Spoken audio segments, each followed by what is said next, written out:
South Africa have done it again. For the second week in a row, the Springboks have defied the odds, battling with just 14 men to clinch a stunning 32-14 victory over Italy in Turin.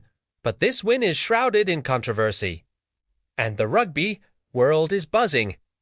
Just like their match against France a week prior, the Springboks saw red early on. This time, it was Franco Mostert sent off just 11 minutes into the game for a dangerous tackle. The decision immediately sparked outrage, with many feeling it was a harsh call, especially coming so soon after Lude de Jager's red card against France. Coach Rassie Erasmus was visibly frustrated, but what followed was a masterclass in resilience. This was supposed to be Italy's golden opportunity. They were riding high after a historic win against Australia and facing a much-changed Springbok side. With a man advantage for nearly the entire game, the stage was set for a massive upset. But the Azzurri just couldn't capitalize. Early pressure mounted, but crucial missed penalties from Paola Garbisi let South Africa off the hook. Italy failed to turn their dominance into points, and you just can't afford that against the world champions. Despite being a man down, the Springboks showed incredible grit. A rare trip into Italy's 22 resulted in a hand-Pollard penalty. Then, right on the stroke of halftime, Marco van Staten powered over for a try. The second half saw Italy try to fight back.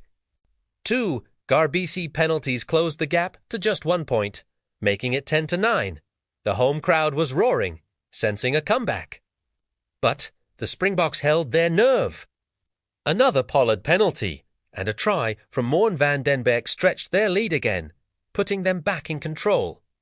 Italy did find a moment of brilliance when the electric Ainge Copwozo sliced through for a try, briefly reigniting their hopes. But a missed conversion from Garbisi meant the momentum couldn't be sustained. As the final 10 minutes approached, the Springboks' power and fitness began to tell.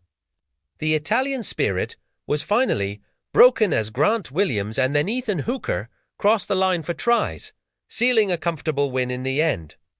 For Italy, it's a story of what could have been. They'll be filled with regret, knowing they let a huge chance slip through their fingers.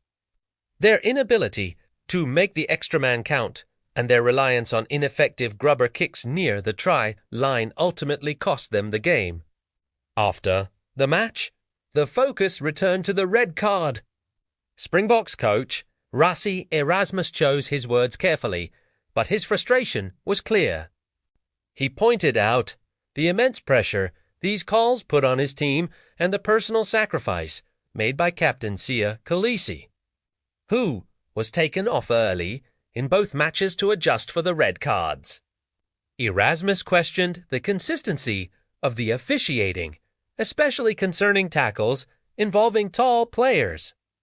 He said, "We don't know how to coach guys to go lower, especially for a 2-meter tall guy to face someone who is on his knees." The sentiment was echoed by Springbok legends Nick Mallett and Schalk Berger, speaking on SuperSport, called the TMO's reasoning fiction, arguing there was no clear head contact.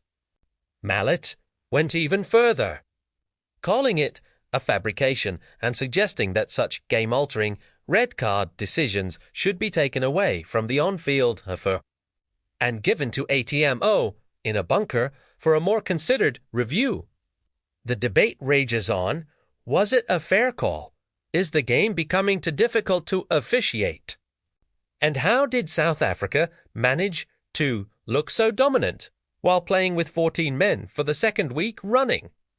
It's a testament to their champion mindset, their depth, and their sheer refusal to be beaten. What an incredible, albeit controversial, performance from the Springboks. What are your thoughts on the red card? Let me know in the comments below. Thanks for watching, and if you enjoyed this breakdown, make sure to like and subscribe for more rugby content.